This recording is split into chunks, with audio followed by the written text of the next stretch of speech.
Hello friends, welcome to your channel civil engineering pro. इस channel में हम civil engineering से रिलेटेड वीडियोस अपलोड करते हैं और ये सारी वीडियोस हमारे आने वाले कॉम्पिटिटिव एग्ज़ाम्स में बहुत ही हेल्पफुल होगी।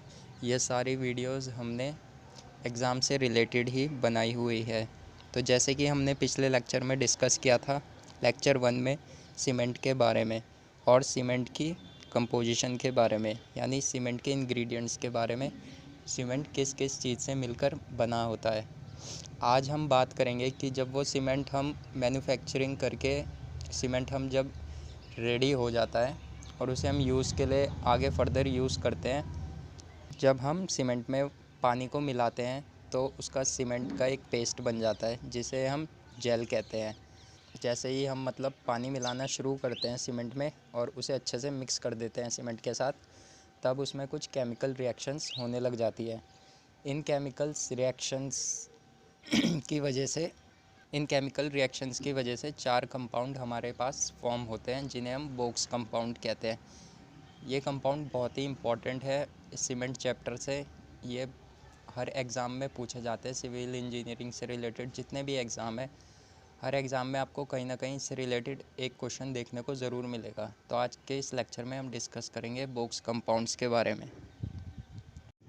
ये जितने भी पॉइंट्स मैं आपको बता रहा हूँ, ये सारे पॉइंट्स कहीं ना कहीं पूछे गए हैं पहले भी पेपर्स में। तो इन सब पॉइंट्स को आप ध्यान से देखें और कोशिश करें कि ये पॉइंट्स आपको यहीं वीडियो में याद हो जाएं। तो दोस्तों स्टार्ट करते हैं और जानते हैं कि बोक्स कंपाउंड्स क्या होते हैं और इनके फंक्शंस क्या होते हैं सीमेंट में। तो दोस्तों सबसे पहले हमें बोक्स कंपाउंड पढ़ने से पहले हमें ये पता होना चाहिए कि हीट ऑफ हाइड्रेशन क्या होता है और हाइड्रेशन ऑफ सीमेंट क्या होता है। When cement is mixed with water, hydration of cement occurs and CSH gel is formed। दोस्तों ये लाइन बहुत ही इम्पोर्टेंट है। ये लाइन क्या कहना चाह रही है कि जब सीमेंट के साथ हम पानी को मिलाते हैं तो एक केमिकल रिएक्शन होती है सीमेंट और पानी की, जिसकी वजह से हाइड्रेशन ऑफ सीमेंट होना चालू हो जाता है और इसके बाद ये सीमेंट और पानी आपस में मिक्स होके एक जेल बना देते हैं जिसको हम CSH जेल बोलते हैं। SH जेल को हम कैल्शियम सिलिकेट हाइड्रेटेड जेल कहते हैं। जब भी हम सीमेंट में पानी को मिलाते हैं तो कुछ केमिकल रिएक्शंस होती हैं और उसकी वजह से एक हमारे पास जेल फॉर्म होता है जिसे हम CSH जेल कहते हैं।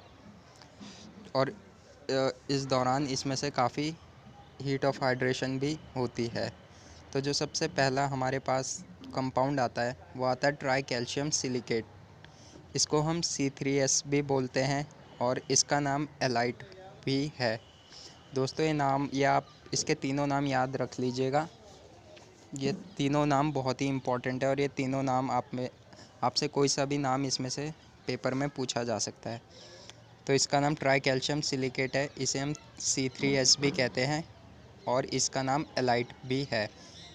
ये 100% सीमेंट का जो एक क्लिंकर होता है उसमें से उस क्लिंकर में 100% में से 40% जो होता है वो ट्राई कैल्शियम सिलिकेट हमारे पास होता है। अब देखते हैं इसका फंक्शन क्या है। ये क्या करता है, हाइड्रेट्स रैपिडली, यानी कि ये अपनी पानी के साथ जल्दी जल्दी हाइड्रेट हो कर लेता है, पानी के साथ जल्दी जल्दी रिएक्शन करता है and generates more heat of hydration. और ज़्यादा हीट ऑफ हाइड्रेशन ये क्या रिलीज़ करता है। It is responsible for early strength for first 7 days। पहले 7 दिन में जो स्ट्रेंथ आती है हमारे पास सीमेंट की, ये उस चीज़ के लिए रिस्पॉन्सिबल होता है।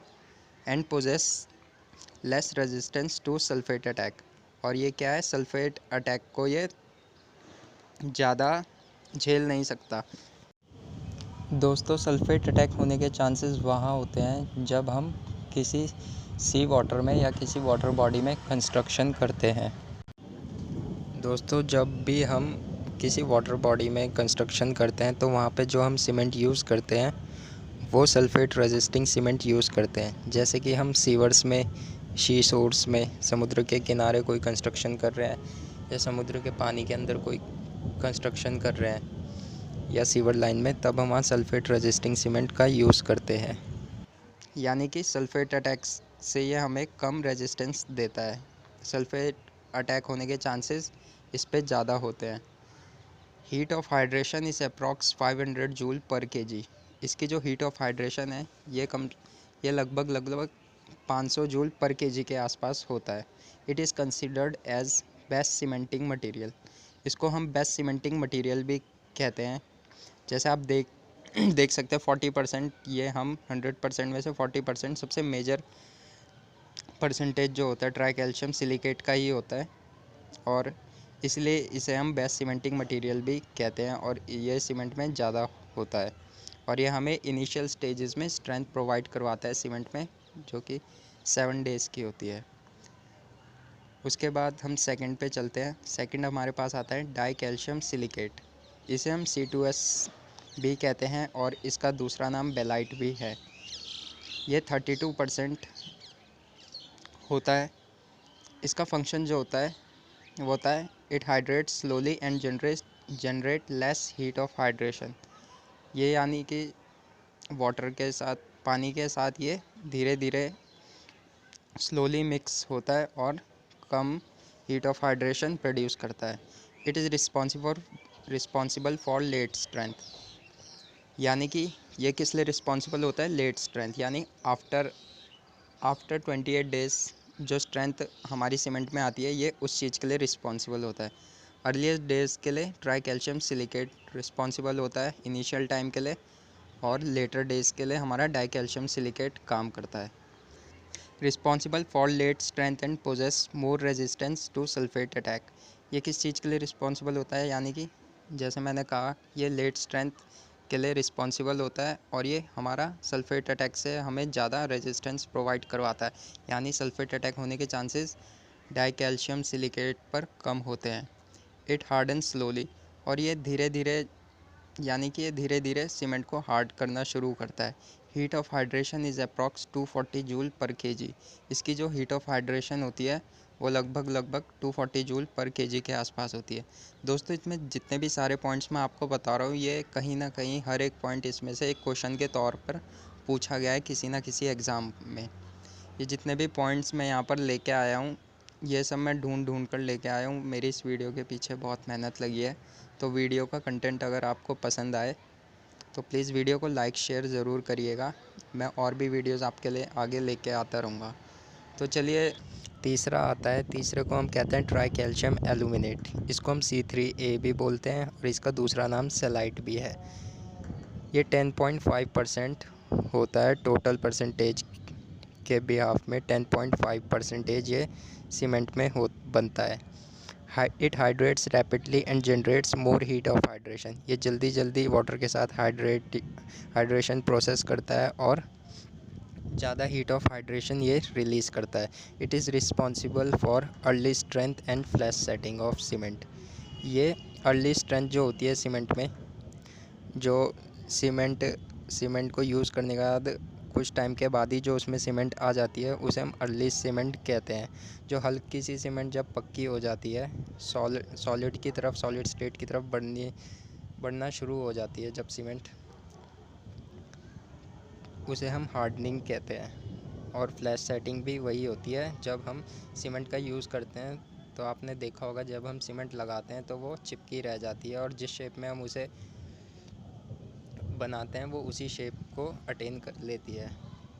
तो इसे हम फ्लैश सेटिंग कहते हैं। It possess less resistance to sulphate attack. ये जो कंपाउंड होता है ये सल्फेट अटैक के अगेंस्ट कम काम करता है। Heat of hydration is 864 joule per kg. इस कंपाउंड की जो हीट ऑफ हाइड्रेशन है वो 864 जूल पर केजी के आसपास रहती है। सबसे ज़्यादा heat of hydration try calcium aluminate की ही होती है। फोर्थ हमारे पास जो आ जाता है वो होता है टेट्रा कैल्शियम एल्यूमिनोफेराइड C4AF। इसका दूसरा नाम फेलाइड भी है और ये टोटल परसेंटेज में से 9% होता है। इसकी कोई ख़ास प्रॉपर्टी नहीं होती सीमेंट में, इसलिए इसे हम पुअर सीमेंटिंग कंपाउंड भी कहते हैं। It generates less heat of hydration. ये जो हीट ऑफ हाइड्रेशन होती है ये बहुत ही कम दिखाता है। It is a first compound which reacts with water. जब भी हम पान सीमेंट के साथ पानी को मिलाते हैं तो सबसे पहला कंपाउंड जो होता है वो हमारा टेट्रा कैल्शियम एल्यूमिनोफेराइड ही होता है। It has very high heat of hydration. इसकी जो हीट ऑफ हाइड्रेशन होती है वो बहुत ज़्यादा होती है, 420 जूल पर केजी के आसपास। तो दोस्तों ये जो 4 कंपाउंड्स हैं इन्हें हम बोक्स कंपाउंड कहते हैं और ये तब फॉर्म होते हैं जब हम सीमेंट के साथ वाटर को मिक्स करते हैं। तो केमिकल रिएक्शन होने के कारण ये 4 कंपाउंड हमारी सीमेंट में बनते हैं। तो दोस्तों आज की इस वीडियो में इतना ही। अगली वीडियो में हम बात करेंगे टाइप्स ऑफ सीमेंट के बारे में और उनसे रिलेटेड इम्पॉर्टेंट आईएएस कोड्स के बारे में।